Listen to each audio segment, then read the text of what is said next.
Hello నమస్తే. మనం కాటమరాజు జయంతి ఉత్సవాలను పురస్కరించుకొని నెల్లూరు జిల్లాలోని గుండ్లూరు ప్రాంతానికి అయితే మనం రావడం జరిగింది.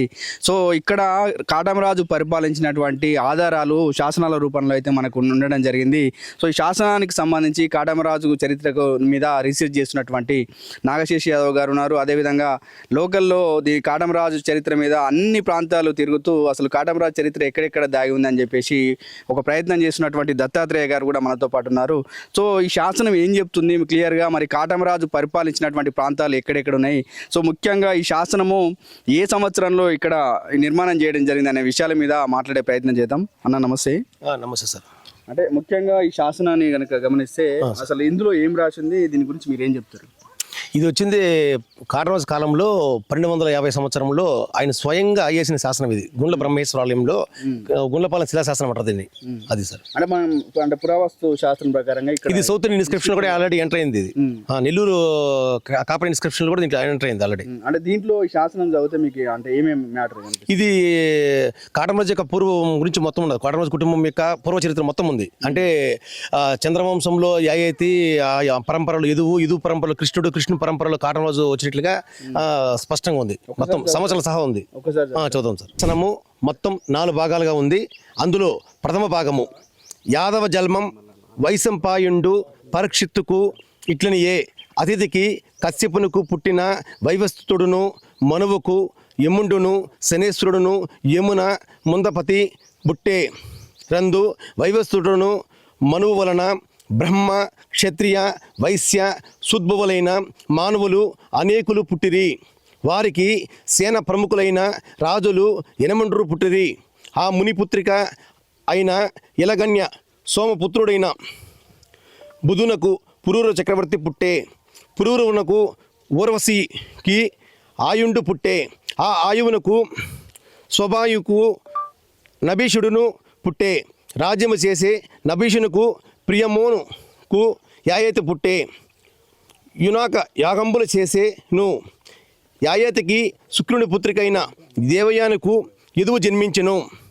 శీలమగల యదుకులాత్మజుడు ఆత్రేయ గోత్రజుడును వాండు సూర్యుడును అనువాడు మధురపురంబునకు రాజధానిగా మధురపురంబులు సురసినంబులు నియడి దేశంబులు ఏలే. పూర్వకాలమున ఆ సూర్యునికి పుత్రుడు వసుదేవుడు అచట రాజేంద్ర వినులొల్లి రాజలాంఛనముతో వేల సంఖ్యలు దైత్య విపులందును ఆక్రమించిన భూమి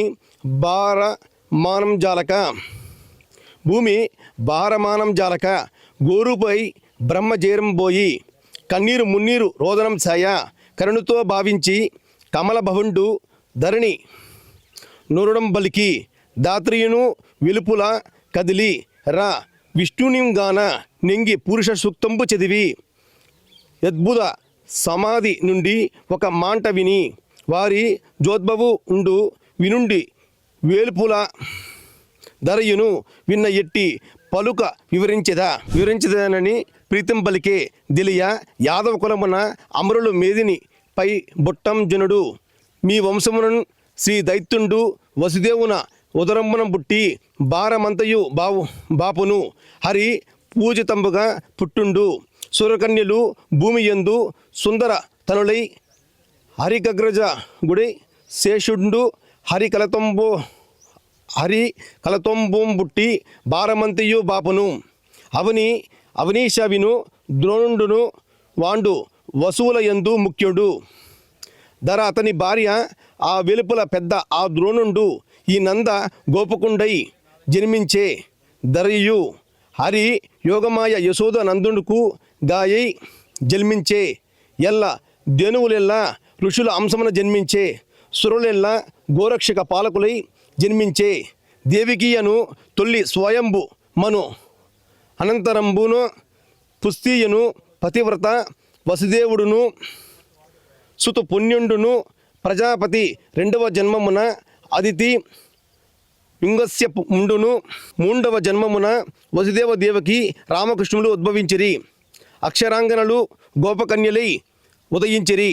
రామకృష్ణులు మొదలైన సర్వ యాదవ గోపాలకులు ద్వాపర అంత్యమున కూడా వర్తించి అచ్చట కొన్నాళ్ళు దుర్యోధనాదులం దృచ్చి పాండవుల పరగ పట్టంపు కట్టి సంతోషమును వచ్చే ద్వారకాపురికి కన్వ మహాముని మునుల గాంధార శాపం వంశమునికుని ఎన్నొంగ 36 వర్షంబులు శ్రీకృష్ణ మొదలైన సర్వ యాదవులు రాజ్యంబు చేసిరి. సయ్యంగా నొక్కనాడు ఉత్పాతములు ఒడియే పూర్వీకు పంపున జాతరులు సయ్యను ద్వారావతి కదిలిరి. శ్రీకృష్ణ యాదవులు సముద్రుని కడకు జలతి తీరమున సురపాన మత్తులై విష్ణు భోజాంతక వీరులెల్లా మునివర నిర్దిష్టంబున లాత్మకృత్యములైన ముయ్యంచు తుంగల మోందులాడి మృతులైరి. అంత తారకుండు చెని పాండవుల కెరింగి ఇంచెను. ఇంక రెండో భాగం. అర్జునుడు ద్వారావతికి వచ్చి వసుదేవుని శ్రీకృష్ణ పరమ మూర్తులపై యాదవులు వనది ముచ్చునని ఆ క్షణమే బాల వృద్ధులను అక్షురాంగులను గోపాంగులను గురుచ్చు అర్జునుడు ఇంద్రప్రస్థ కుందెచ్చెను. యాదవ కులంగురుడైన క్షణమే బాల వృద్ధులను అక్షరాంగులను గోపాంగులను గురుచ్చు అర్జునుడు ఇంద్రప్రస్థ కుందెచ్చెను. యాదవ కులంకరుడైన వజ్రధుని పట్టంపు కట్టెను. యాదవ గోపికా పౌత్రుని నియమించి గోవులకు గోరక్ష పాలకుని చేసి గోవులం కాపాడమని ఘనవీర పురంబున అమృత గోవిందుని అభిషేక్తుని చేసెను. యాదవులందరినీ అక్కడక్కడ నిలిపి అర్జునుడు హస్తినాపురికి పోయి ధర్మరాజుకి ఇరింగించెను. యాదవులు పాండవులను స్వర్గాది భోగన పోయిన వెనుక 400 ఏండ్లకు కలియుగమొచ్చెను.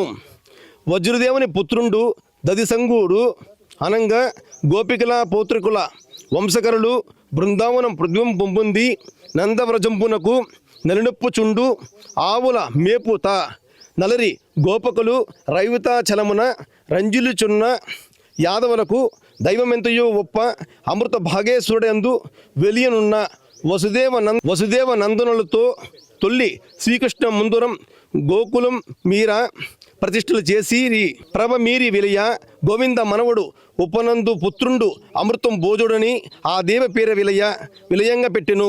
గాను అతని పుత్రుండు విరయంభోజుడు సంతోషమున నుండ జన్మేజయుండు యజ్ఞము చేయ ఎల్లరాజును రప్పించి యజ్ఞముండంగా చేసి విజయంభోజుని మెచ్చి వారణాపురంబున పట్నస్వామిగా చేసి కొంతకాలం రాజ్యంబు చేసిరి. కలియుగాబ్ది శూద్రకి రాజకాలమున విజయం భోజాబ్ద 530, కనకం భోజాబ్ద 490, విక్రమార్కుని కాలమున గజయం భోజాబ్ద 430, రాయం భోజాబ్ద 420, రత్నం భోజాబ్ద 402, వీర విజయ రాజాబ్ద 390, శాలివాహునిక కాలమున పద్మ రాజాబ్ద 354, శ్రీ కూర్మ రాజాబ్ద 340, భోజరాజు కాలమున సింహాది రాజాబ్ద 300, చూడాని కాలమున వలురాజాబ్ద 195, పోలు రాజాబ్ద 82, ఓరుగుంట ప్రతాపన కాలమున కాడమరాజు 32 సంవత్సరాలు రాజ్యం చేసి లింగాలకొండ ఎరగటపాటన నలసిద్ధిరాజులను కూడి యుద్ధం చేసి బడుగుల వారు చనిపోయి నాటికి కలియుగం వచ్చి 3965 ఏండ్లు. వీరుల మహత్యం ఆది పర్వ సకలభూత సంభవ అనుశాసనిక భాగవత దశమస్కంద మౌస్సలాన విలీన శాస్త్ర ధర్మ మిది త్రిమూర్తులు కారణమున గోసురంగ ప్రవతాన తొల్లి అంబోజరుటి మొదలైన ఋషుల సంతతిని ధనువులు కృష్ణావతారమున గూడి దేవతలు కూడా వర్తించి ద్వాపర అంతమున జన్మించిరి. యాదవ కులమున చంద్రనందున పురూర చక్రవర్తి యాయతి ఇదుకులోత్మజులు సురసేన వసుదేవ పుత్రం శ్రీ కృష్ణదుర్గ వీరికి నడిచి 72 నియోగాలు బడుగుల వారికి చెల్లును. వీరు యాయతి వంశం శాపకారణమున గోవుల రక్షింప గోరక్ష పాలకం చేసిరి. వెలిసిరి గోపకులు 1000 సంఖ్య శ్రీశ్రీం చేయును. ఇంకా శాసనము 3వ భాగం. అత్రి యముని సంతతి రాజులు ఏలిన పట్టణ భూములు అత్రియ నేత్రపుత్రుండు భూలోక మెల్లాడిపించును. ఆ చంద్రనందుడు పుత్రుడు పురూరవుడు భూచక్రమేలును.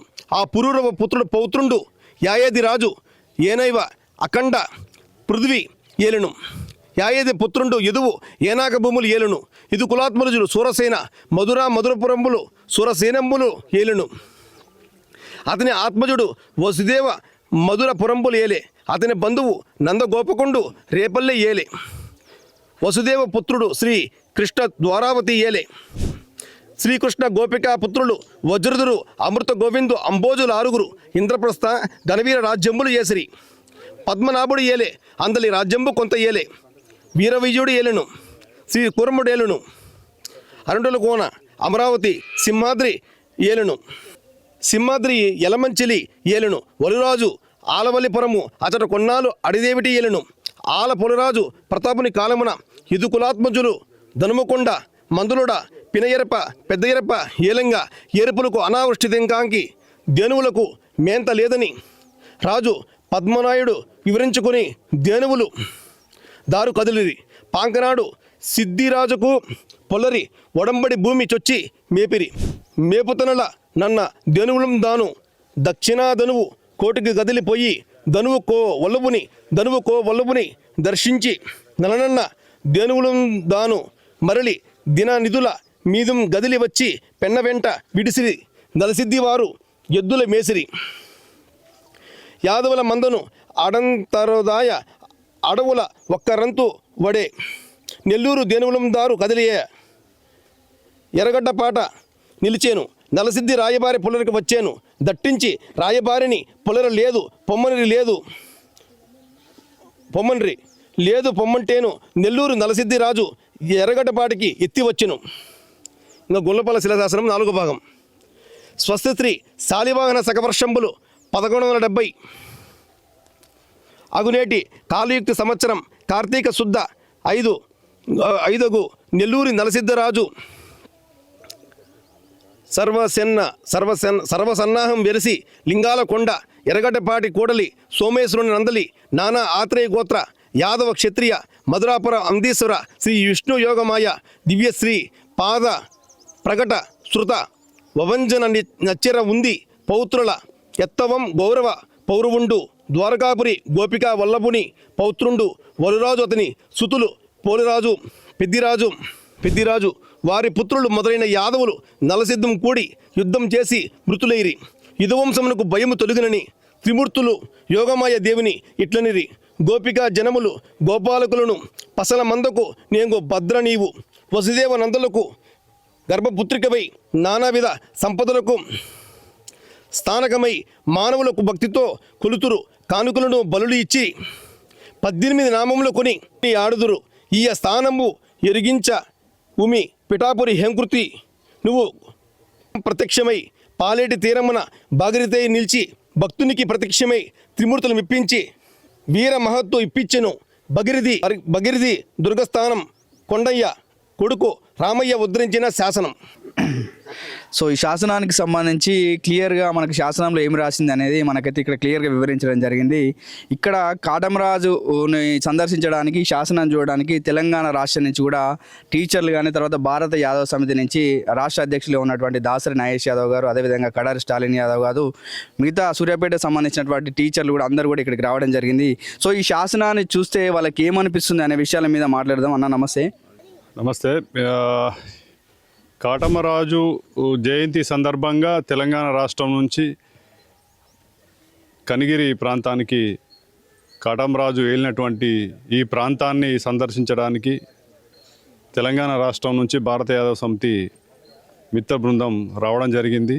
ఇక్కడ కొన్ని శాసనాలు 1200వ శతాబ్దంలో రాసినటువంటి శాసనాలు ఇవాళ చెరిపివేసే ప్రయత్నాలు కుట్రలు చేస్తూ ఉన్నారు. వాటిని ఈ ఆంధ్రప్రదేశ్ రాష్ట్ర ప్రభుత్వాన్ని భారత యాదవ్ సమితి ద్వారా ఈ పురావస్తు శాఖ ఎవరైతే ప్రభుత్వం ఉందో ఆ ప్రభుత్వం ఈ శాసనాలని భద్రపరచాల్సిన బాధ్యత ప్రభుత్వం మీద ఉందని మేము డిమాండ్ చేస్తూ ఉన్నాము. అదేవిధంగా కాటమరాజుకి సంబంధించి ఒక యుద్ధ వీరునికి ఒక చరిత్ర, ఒక అద్భుతమైన చరిత్ర ఉంది.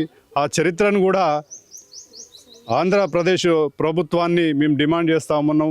కాటమరాజు చరిత్రని, జీవిత చరిత్రని, ఆయన ఒక వీరగాథని పాఠ్య పుస్తకాలలో చేర్చాలని చెప్పేసి, అదేవిధంగా కాటమరాజు జయంతిని ప్రభుత్వమే అధికారికంగా నిర్వహించాలని చెప్పేసి భారత యాదవ సమితి ద్వారా ప్రభుత్వానికి తెలియజేస్తూ ఉన్నాం. చూస్తే మాకేమో అనిపిస్తుందంటే, మాకు దక్షిణ తెలంగాణలో గ్రామాల్లో ఈ చరిత్ర గురించి, ఈ ప్రాంతం యొక్క కనిగిరి ప్రాంతం గురించి కూడా చాలామంది మందెచ్చు వాళ్ళు కానీ, తెరచీళ్ళ బైకాన్ వాళ్ళు కానీ కథలుగా మాకు వివరించడం జరుగుతుంది. మా పూర్వీకులు మా గ్రామాలలో చాలామంది వృద్ధులు ఇక్కడి రాజ్యాల గురించి, ఇక్కడ కడమరాజు వెళ్ళిన రాజ్యం గురించి కథలుగా ఎంతోమంది మాకు వివరించడం జరిగింది. ఆ విషయాలను మేము తెలుసుకోవడానికి తెలంగాణ నుంచి కొంతమంది మిత్రులతో కలిసి ఈ యాదవ విజన్ ఛానల్ తరపున మేము ఇక్కడికి రావడం జరిగింది. ఈ శాసనంను ఈరోజు చూసినా కానీ మాకు అనిపిస్తుంది, శ్రీకృష్ణుడి నుంచి కాటమరాజు వరకు ఎలాంటి వంశ చరిత్ర ఉందనేది తెలుపుతున్నది. కాటమరాజు చరిత్రలో అతి ముఖ్యమైన శాసనంగా ఈ గుండ్లపల్లి శాసనం అని చెప్పుకోవచ్చు. కాబట్టి ప్రభుత్వం కానీ, ఆర్కియాలజీ డిపార్ట్మెంట్ కానీ, వివిధ రీసెర్చ్ స్కాలర్స్ కానీ, వివిధ వ్యక్తులు కానీ, ఉన్నతమైన వ్యక్తులు కానీ ఈ శాసనాన్ని భద్రపరిచి మా చరిత్రను కాపాడతారని మా తరపున తెలంగాణ నుంచి మేము కోరుకుంటున్నాం సార్. తెలంగాణ ప్రాంతం నుంచి ఇక్కడ జరుగుతున్నటువంటి కాటమరాజు జయంతి ఉత్సవాలలో భాగంగా మేము ఇక్కడకు విచ్చేయడం జరిగింది. దీనిలో భాగంగా ఈరోజు ఈ కొండపైకి వచ్చి గుడ్లపాడులో చూస్తున్న ఈ శాసనాలు, ఈ విగ్రహాలు ఇవన్నీ ఎంతో పూర్వం నాటి యాదవ చరిత్రను, యాదవ వంశ వృక్షాన్ని వివరించేటువంటి ఆనవాళ్ళు స్పష్టంగా కనిపిస్తున్నాయి. ఈ యాదవ కులము ఉద్భవించినటువంటి తీరు, విధానం, పద్ధతి కాటమరాజు కంటే ముందున్నటువంటి ఒక 22 తరాలు, కాటమరాజు తర్వాత ఉన్నటువంటి పరిస్థితులు కూడా దీంట్లో చక్కగా రాయబడ్డాయి. ఈ శాసనాన్ని ముందు పెట్టి పరిశీలించినప్పుడు అసలు యాదవ వంశవృక్షము ఏ విధంగా అభివృద్ధి చెందింది, ఇక్కడ ఎట్లా పరిపాలన జరిగింది, ఏ ప్రాంతంలో పరిపాలన చేశారు, ఎన్ని సంవత్సరాలు ఒక్కొక్క రాజు పరిపాలన చేశాడు అనేది కూడా స్పష్టంగా కనిపిస్తుంది. ఈ శాసనం అనేది 4 వైపులా రాయబడి ఉన్నటువంటి గొప్ప శాసనము. దీంట్లో ఒక్కొక్క భాగాన్ని 4 భాగాలుగా తీసుకొని వారి వంశ చరిత్ర, కుల చరిత్ర, ఆయన చేసిన అభివృద్ధి పనులు, అతను రాజులు వెళ్ళినటువంటి పీరియడ్లు, సంవత్సరాలు కూడా మెన్షన్ చేశారు. ఎన్ని సంవత్సరాలు ఏ రాజు పరిపాలించాడు, ఎవరెవరు పరిపాలించారు అనేది కూడా చాలా ఆనవాళ్ళు కనిపిస్తున్నాయి. ఈ చరిత్రను కనుక ముందుకు తీసుకెళ్తే యాదవ వంశం అనేది ఎంత గొప్ప చరిత్రో ఈ సమాజానికి తెలిసేటువంటి స్పష్టమైనటువంటి ఆధారాలు మనకు కనిపిస్తున్నాయి. ఇలాంటి గొప్ప ఆధారాలను వెలుగులోకి తీసుకొచ్చి ఈ కాటమరాజు చరిత్రని దేశ ప్రజలకు తెలియజేసిన అవసరం ఎంతైనా ఉంది. ఎందుకంటే ఈయన ఒక మహావీరుడు. ప్రజల కోసం, గోవుల కోసం, పశువుల కోసం రక్షించబడేటువంటి ఒక దీక్షతో ముందుకొచ్చి యుద్ధాలు చేసి వీరమరణం పొందిన ఇలాంటి గొప్ప ఈ రాజు గురించి మనం ప్రజలు కానీ, యాదవ వంశంగా తెలుసుకోవాల్సిన అవసరం ఎంతైనా ఉంది. దీని మీద ఇంకా పరిశోధనలు జరగాలని ఉంది. పరిశోధనలు జరగాలి. ఇది ఒక వెలుగులోకి తీసుకొచ్చి సమాజానికి చెప్పాల్సిన అంశం ఎంతో ఉందని కోరుకుంటున్నాను. కాబట్టి ఈ ప్రయాణంలో అందరం ముందుకెళ్ళి దీన్ని తెలియజేయడానికి కోరుకుంటున్నాను. అందరికీ నమస్కారం. నా పేరు బంకా దత్తాత్రేయ యాదవ్. మాది గుడ్లూరు మండలంలోని కొత్తపేట పంచాయతీ. మా మండలంలోని గుండ్లపల్లి శిలాశాసనం కాటమరాజు పరిపాలించిన ప్రాంతంలో గుండ్లపల్లి శిలాశాసనం అని చెప్పి ఇక్కడ శాసనం వేయించారు. ఈ శాసనాన్ని విజిట్ చేయడానికి మన తెలుగు రాష్ట్రాల్లోని మన యాదవ నాయకులు వచ్చినందుకు మేము చాలా సంతోషపడుతున్నాం. ఎందుకంటే మరుగున పడున్న యాదవ జాతి చరిత్రని పైకి తీసుకొచ్చి యాదవ జాతి వ్యాప్తి చేయడానికి కూడా వీళ్ళందరూ కూడా కృషి చేస్తున్నారు. అందువలన ప్రతి ఒక్కరికి కూడా నా తరపున కృతజ్ఞతలు తెలుపుతున్నాను.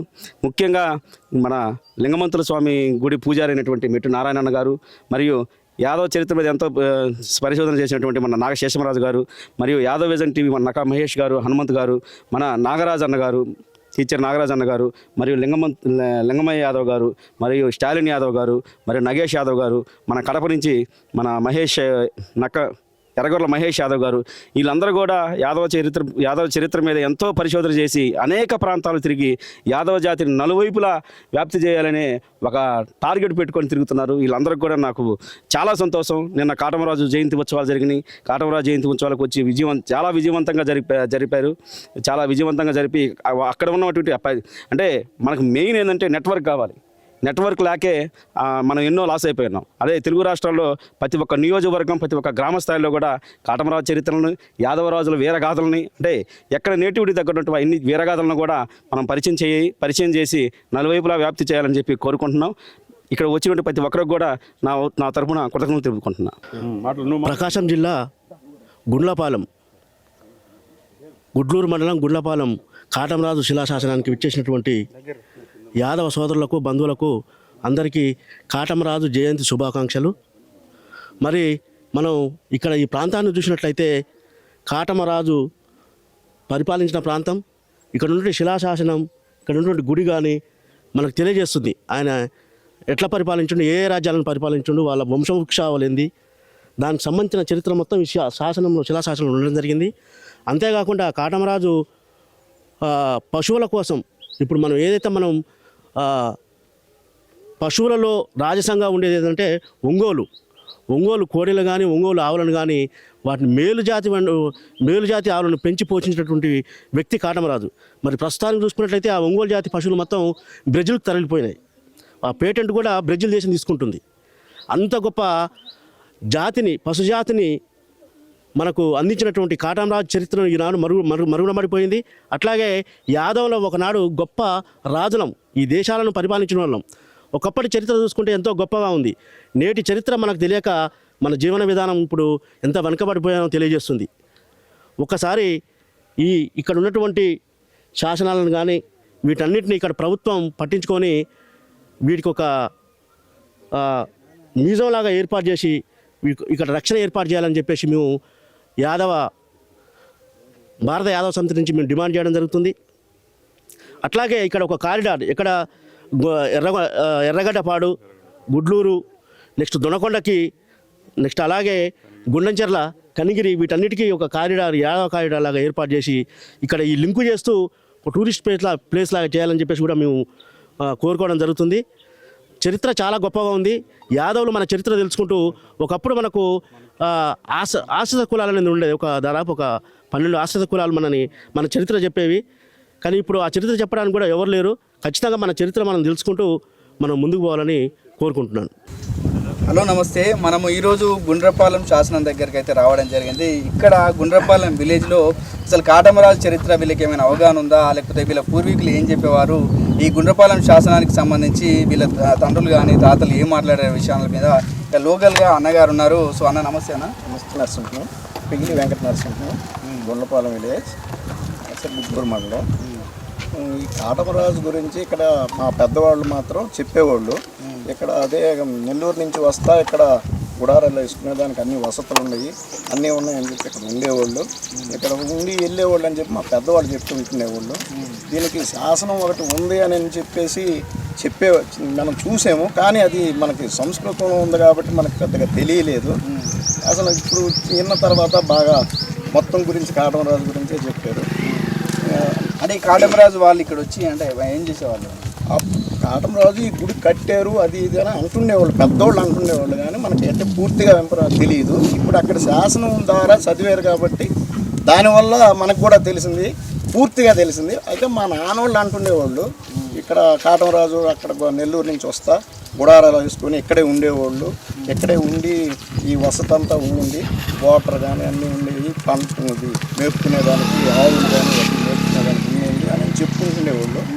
అది మనం విన్నాం అంతే కానీ మనకు పెద్దగా తెలియదు. ఈ కొండ పక్కన ఉన్నటువంటి ఆ భూములంతా కూడా ఇది మొత్తం అదే గవర్నమెంట్ ల్యాండ్ అంతా గ్రామానికి ఇచ్చింది ఆ రోజు. గ్రామం మొత్తం ఈ ఏరు కానీ మొత్తం అంతా అసలు బాగా ఉండేది. ఇప్పుడు ఈ చిల్ల చెట్లు అన్నీ పడిపోయినాయి, కానీ లేకపోతే ఇక్కడే స్నానాలు చేసి పక్కన ఊర్లు మొత్తం ఇక్కడికే వచ్చేవాళ్ళు శివాలయానికి. మాచారం అంత పెద్ద ఊరు ఉన్నా కానీ వాళ్ళు కూడా ఇక్కడికే వచ్చేవాళ్ళు. మా దాన్ని మామూలుగా రెండో కాశీ అనేవాళ్ళు, ఇక్కడ ఈ శివాలయాన్ని రెండో కాశీ గుళ్ళపాలెం అనేవాళ్ళు. అందుకని అందరూ ఈ చుట్టుపక్కల అందరూ వచ్చేవాళ్ళు. పురాతనం బాగుండింది, కానీ ఇది మధ్యలో కొంచెం డిస్టర్బెన్స్ జరిగింది. ఇప్పుడు మళ్ళీ శాంక్షన్ అయింది, మామూలుగా 1,65,00,000 శాంక్షన్ అయింది, కడుతున్నారు, అంత బాగుంది. ఇక్కడ వచ్చేసిన అందరు పెద్దలకి ధన్యవాదాలు. అదే గుడి ఇప్పుడు శాసనం ద్వారా చదివారు కాబట్టి పూర్తిగా కాటమరాజే కట్టినట్టుగా ఉన్నది. చరిత్ర కూడా రాసి పెట్టారు వాళ్ళు. ఆ రోజు బండ మీద కూడా శిలాఫలకం లాగా అది సంస్కృతంలో కొట్టిపెట్టారు కాబట్టి పూర్తిగా కాటమరాజు కట్టిందనే మనం ఇప్పుడు పూర్తిగా ఇన్ఫర్మేషన్ అయితే తెలిసిపోయింది అనేది మనం అనుకుంటున్నాం.